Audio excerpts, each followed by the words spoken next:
last 4 years, I've had the pleasure of working with and for Dr. Imhoff in the Upper Arlington School District. And in that short time, I've learned firsthand what a truly gifted leader Dr. Imhoff is. So I thought it was very appropriate for him to come speak with us today about leadership. So I'll keep it to that, and please help me welcome Dr. Paul Imhoff to Columbus Rotary. Thanks a lot, Keith. It is great to be here today. I'm also a member of the UA Rotary, and many of you might know that we met in this room. Thank you very much. So we met in this room for years and years and years, and it seems like every time I was talking to the UA Rotary, I still feel this way, talking about taxes. And I got to tell you, I'm thrilled to be at a Rotary meeting, not asking you to raise your taxes and not even talking about taxes. So I'm really excited about the topic today. We are going to be talking about servant leadership, which was the topic of my dissertation. Anyone in the room that's ever had to go through that, you understand that this is a topic I spent a lot of time with. And so I enjoy talking about this. And much like what John talked about, the reason I chose this as a topic for my dissertation is because it's something I'm passionate about, and it's something I've learned a lot about in almost 30 years in education, and also something I learned a lot about in probably the best leadership training course I ever had, which happened as a member of the United States Army. So I'm going to talk to you about servant leadership today, and then I'm going to end just by telling you my story and why this is important to me. So Dr. Robert Greenleaf is the father of this construct back in the 1960s, but I'm going to just break it down to this. A servant leader is someone that thinks about people first, starts with the people, starts by thinking about and caring about the needs of others first. And that is the most concise way I can tell you about the construct. You have to know that there's a lot of research around this construct over the last number of decades, both quantitative and qualitative. I'm not going to go into that today. I'm not going to bore you with that, but I do need you to know there's a strong research base behind this. A couple of the people who are most often cited in the literature, Dr. Spears is one, and you see some of the ways he describes servant leadership. I'm not going to read that to you, but you can see those things. Probably none of those are a surprise to you. And then another one of the fathers of this construct is Dr. Lobb, and these are some of the ways he describes it. But again, it really comes down to really having that servant's heart. So what I'm going to do for you, and when I talk about this topic, what I try to do is take all the research and all of my learnings and all of my experience over 30 years and break it down to something very, very simple. So these are three things I'm going to talk about today. Leaders are servants, leaders are kind, leaders are optimistic and have a compelling vision for the future. So we really do believe in servant leadership, and we believe in this strongly in our school district. And one of the things I'm required to do by contract whenever I speak outside of the school district is mention Woody Hayes, okay? So as many of you know, he was a proud UA resident. I never had the privilege of meeting Woody. I wish I would have. But I'll tell you, to this day in UA, people will come up to me and tell me great stories about Woody and great stories about the man he was. And he really did believe that you win with people. And when you think about someone who's a servant leader, I think he's a great example of that. And this is a picture, a part of a picture that hangs outside of my office. I told you I wasn't going to talk about taxes, but I am for a second. So if you're a superintendent of schools, tax levies are a part of your job and the part that you hate the most. And getting people to voluntarily raise their taxes is always hard. And there was a period of time in our school district where we had failed a number of levies and times were getting really rough. This is a man that cares deeply about public schools. And so there is a collage outside of my office about a levy campaign in the 80s that was a make it or break it campaign. And this is a time where Woody actually came to a rally in our stadium and stood in front of the people and rallied them to support our school levy and talked about the fact it was our responsibility, our civic responsibility, to pay forward. And that levy passed after several failures, and the superintendent at the time was a gentleman named Dr. Homer Mincy. He is a great man and still lives in our community. And he has told me that he does not believe that levy could have passed without this man being behind it. A man who clearly understood what it meant to serve. Now, sometimes I think in popular culture, we believe things like this is a dog-eat-dog world, right? And if you want to get ahead, you've got to be willing to step on someone's neck, right? And those are all things that sound great, but the research absolutely does not support that. And when you go back and look at research about people that actually get ahead and people who actually succeed, people who give, achieve much more in every respect than people who take over time. And this is a great book that actually illustrates that, and I would encourage you to read this, and goes into research around this. This is a story, and I think I learn a lot through story. So we all know Steve Jobs, right? Founder of Apple. And his partner was Steve Wozniak, right? And we know less about him. So we were at the school boards conference, and Stacy and I were there with our Board of Education in November, and the author of this book, Alex Banyan, spoke at our conference.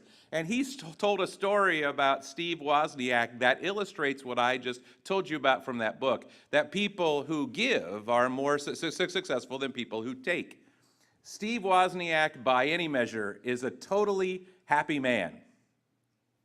He is a totally happy man. He will tell people constantly he is very, very happy. He lives the life he wants to lead. And one of the stories he will tell is Steve Jobs asked him to help him design an early game for Atari. And they were going to make $700, and they were going to split that down the middle. And so he needed Steve because Steve was the engineer. And so they designed the game, and Steve Jobs gave Woz his $350.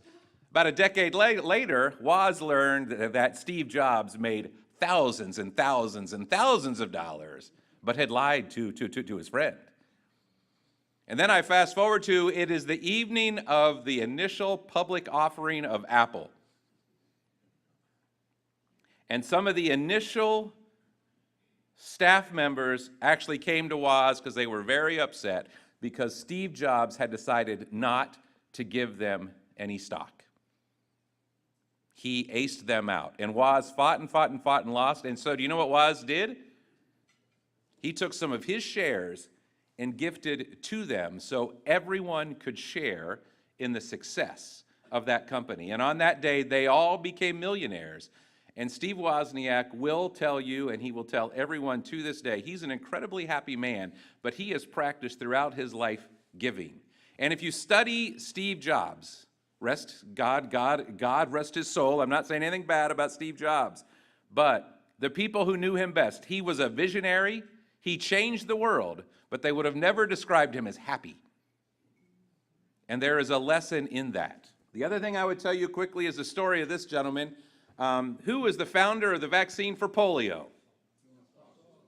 And that is Dr. Salk. But guess what? That's not the whole story. What did Paul Harvey always talk to us about? He told us the rest of the story. I'm going to tell you the rest of the story. Okay? So when that vaccine was found and discovered, it changed the world, right? I'm saying that in this room. We know that, right? We know that. But that vaccine was the work of a dedicated team of people. And at the press conference where they announced that the vaccine was safe and ready to go, he took sole credit for that.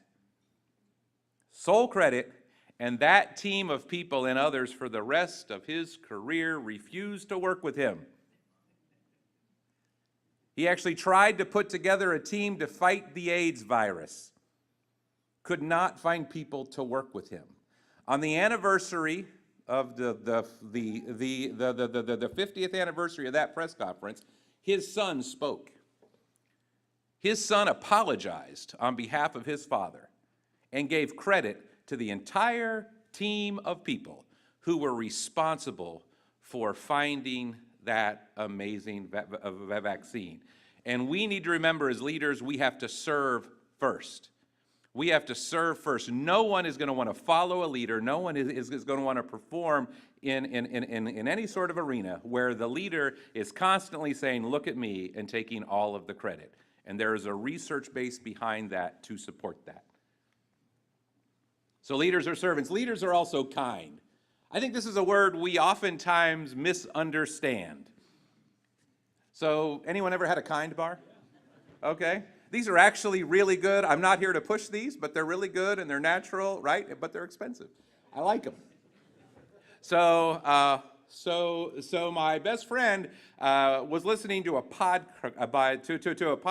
by someone named Poppy Harlow. She's on CNN, and she does a leadership podcast. And she was doing a podcast with the CEO of this company, and he was talking about the mission of the company and the importance of the word kind.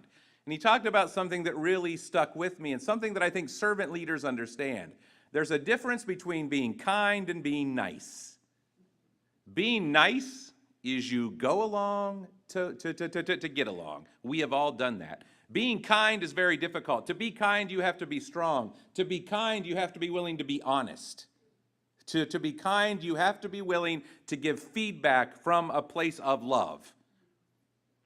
And kindness in leaders is not often found. But if you're really going to lead and you're really going to be a servant leader, we have to be kind and we have to be willing. We have to be willing to give constructive feedback to people in our organizations, even when it is difficult to hear. There's a big difference between being kind and being nice. And I think the world we live in today could use a little more kindness, a lot more kindness. And so as we talk about this, this is one of the books that has been very, very popular in both the private and the public sector. And it's basically a primer on how to have crucial conversations. Any of us in any sort of position, or even in our families, or in our friendships, have to learn how to have a constructive, crucial conversation. And so this is a great book I would also recommend. I'm going quickly, I'm trying to share a lot of information, but I want to continually impress upon you, there's a big research base behind the things I'm talking about. One of the things I think when we think about being kind is in our organizations, we have to talk about inclusion and diversity and equity. Those are incredibly important topics. In our schools, we talk a lot about all means all. I am a huge believer in public schools. I am a huge believer in public schools as the foundation of our republic. Public schools are incredibly important, and public schools are a place where we don't tolerate people. Everyone has to be welcomed. Everyone has to be embraced. Everyone has to be celebrated in our public schools, and we have to be intentional about that. And we have to be looking for things. So I'm going to give you a quick example, and this happened first day of school. First day of school, I've tried to be in as many classrooms as possible. I'm in an elementary school, along with my associate superintendent. We're in a second grade classroom. If you've not been in an elementary classroom in a while, it's real similar to what you remember. And the first day of school, one of the big things, they're all about the school supplies. Okay? It is a big deal, okay? And so one of the things we have done in schools across the country to make it easier for parents is you can write a check to the PTO, and on the first day of school is a beautiful box of school supplies, which really beats fighting the crowds at Walmart and Target, right? And well, I can't find a yellow folder. There are none left, right? So this was great, and this is something we offer. So we're in this room on the first day of school, 22, 23 kids, all of these beautiful boxes on every desk. One child had a plastic bag from the dollar store. And it was a child that was from a minority group.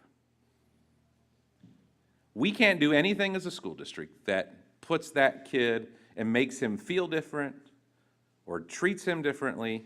So we're putting in plans right now to make sure that never happens again. Now, how many of you know that school supply thing has been going on for the last 10 to 15 years of my career, and I have never seen it before?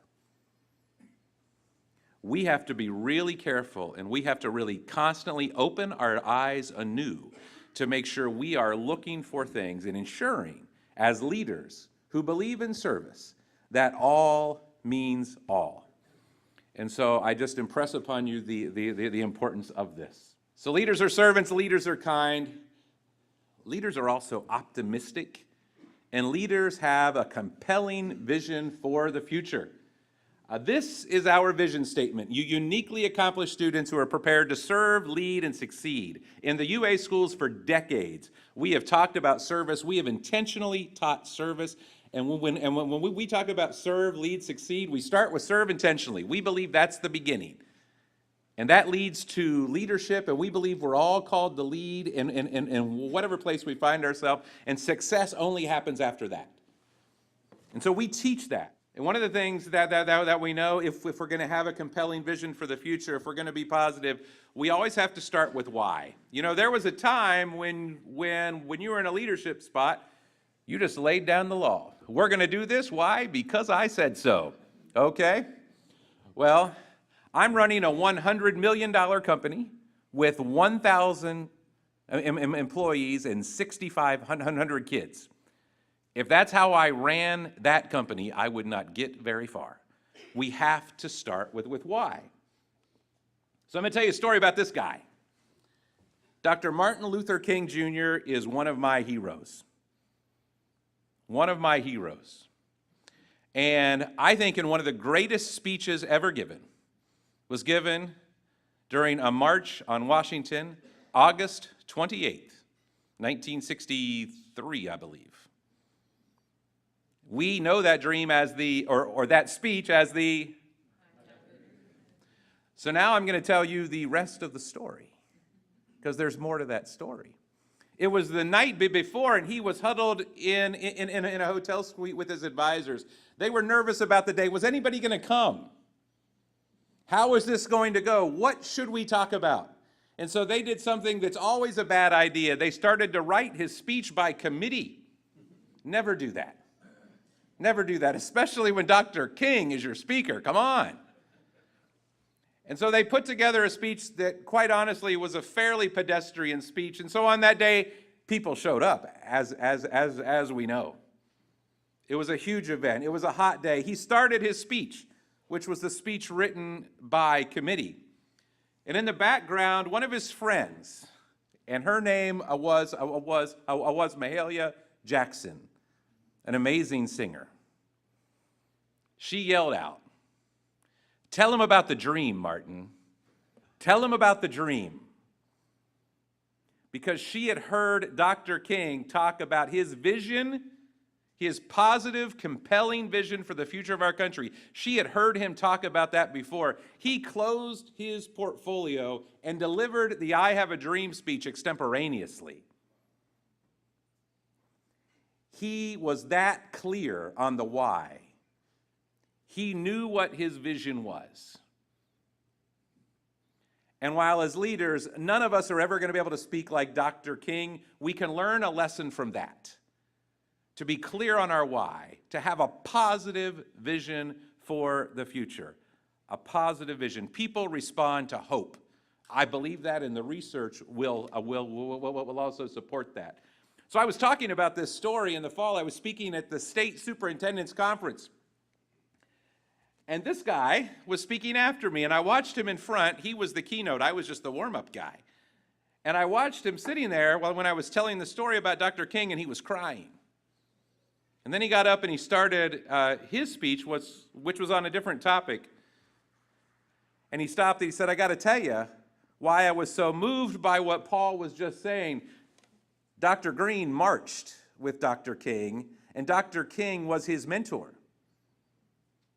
And he told me that the story I just told you was exactly the way it happened." And he talked to me about how Dr. King was that clear about his vision and that positive in his vision in the face of unspeakable obstacles. Leaders have a clear and compelling positive vision for the future. This is a quote from Nelson Mandela, but I'm going to tell you why I'm here. I'm going to tell you my story. And all of us have a story. And my story is a story that I've only been comfortable talking about publicly for probably the last 3 or 4 years. But I think it's important that we be willing to tell our stories. I believe, and I believe strongly, that there's no such thing as a self-made person. None of us pull ourselves up by our bootstraps without any help. Anyone that's ever told you that, I will tell you, you know they're lying. We all need one another. We live and work in a community. I am the superintendent of one of the finest school districts in the United States of America, and my path was very unlikely, and I am only here today because of people who took the time to care about me and love me. I grew up in a mobile home, and less than desirable circumstances. There was some trauma in my younger years. But one of the things I really struggled with, and you can already tell this morning, most of you have heard it, I have a speech impediment. I stutter. I've been ashamed of that my whole life. I've been embarrassed by it my whole life. And I've only become comfortable talking about it again the last 3 or 4 years. But it's who I am. It's a part of me. I went through years and years and years of speech therapy to be able to learn how to speak. And there are days I can speak and I can have no problem at all, and there are days where I can barely get a sentence out. And guess what? A lot of my job is speaking. When I was in first grade, the school told my parents that I had a learning disability, and they wanted to send me to a special school. If I worked really hard, they said one day I might be able to live on my own and work in a fast food restaurant. That's what the school people said about me. I got a lot of help. I got a lot of tutors. I learned how to speak. People fed into me. People loved me. People lifted me up. I'm here because of all of those people. All of those people who took the time to serve me, who cared more about me than themselves. So why did I want to become a teacher? Why did I want to become a principal? Why did I want to become a superintendent? Because I wanted to do that for other people. I wanted to do what Woody Hayes told us to do. I wanted to pay forward.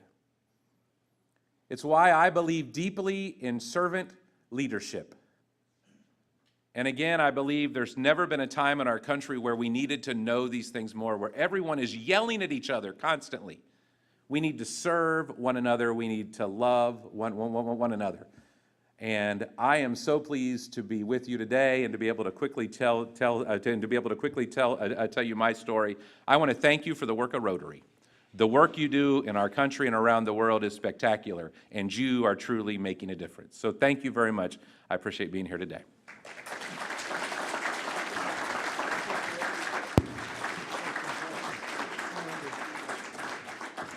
Thank you, Dr. Imhoff, and we have time for a few questions. Came to the country when I was 11, so I didn't speak any English at the time, and certainly grew up in not a great neighborhood in Boston. So along the way, I feel like looking back, God's been very kind to me to bring a lot of people into my life. And this leadership, or the servant leadership, has been talked about with very many successful leaders. So I try to implement that as well. Thank you very much for that comment. I appreciate that. Thank you very much. Yes? Yes, Dr. Imhoff. Loved your speech. Thank you very much for coming and seeing us today. Your servant leadership, you do obviously yourself, being out there in the manner in which you lead others. Do you have, or have you even thought about putting a course into place in your school system that actually deals with the fundamentals of servant leadership and gives those students the opportunity to begin to practice it? You know, I haven't, but I will. That's a great idea. Thank you very much. Thank you.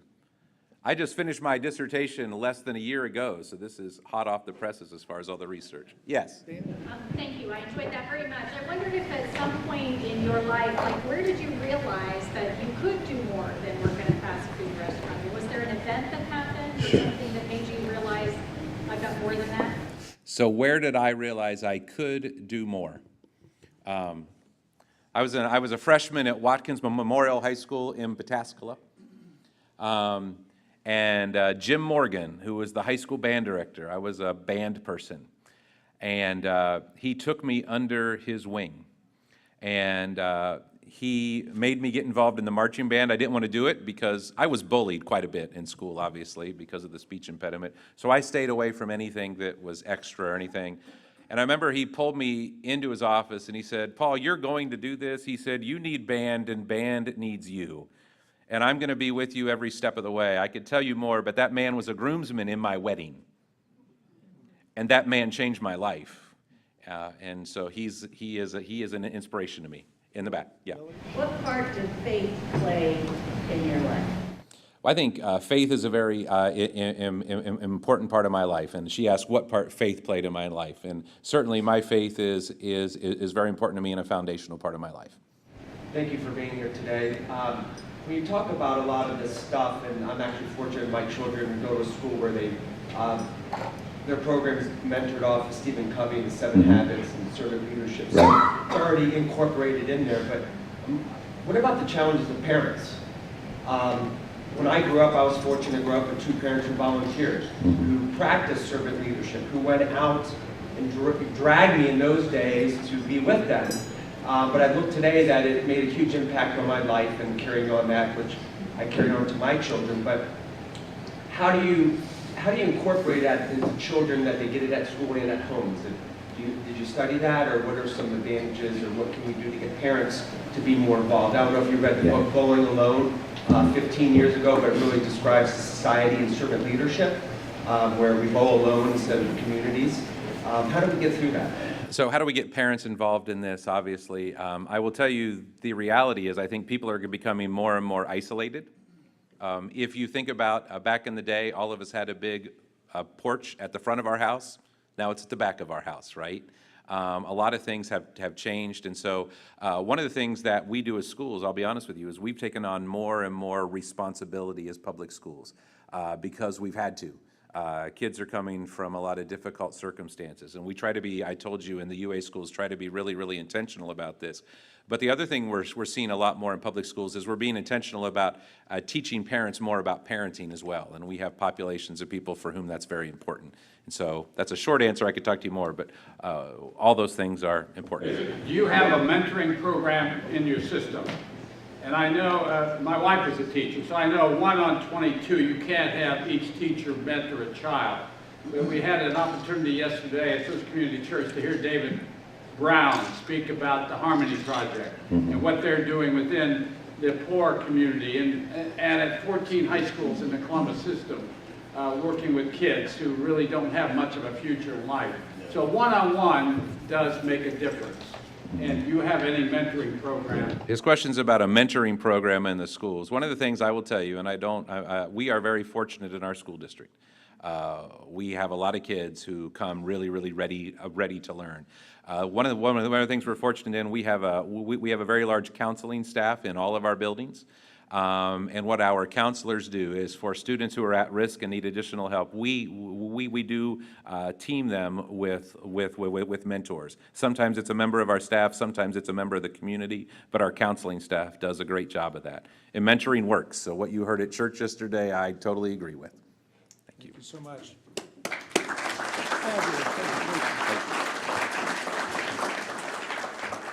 Dr. Imhoff, that was educational and motivational and inspirational as well. And as a fellow Rotarian, you know this year's Rotary theme, Be the Inspiration.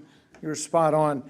Hope everyone thinks of themselves as a servant leader in this room, being a Rotarian. And if you're not, we have room for you. We will convene 2 weeks from today. We're going to resume the thematic series of the arts. We have CAPA, the Columbus Association of Performing Arts, speaking 2 weeks from today. Thank you for being here. Thank you for being the inspiration this year.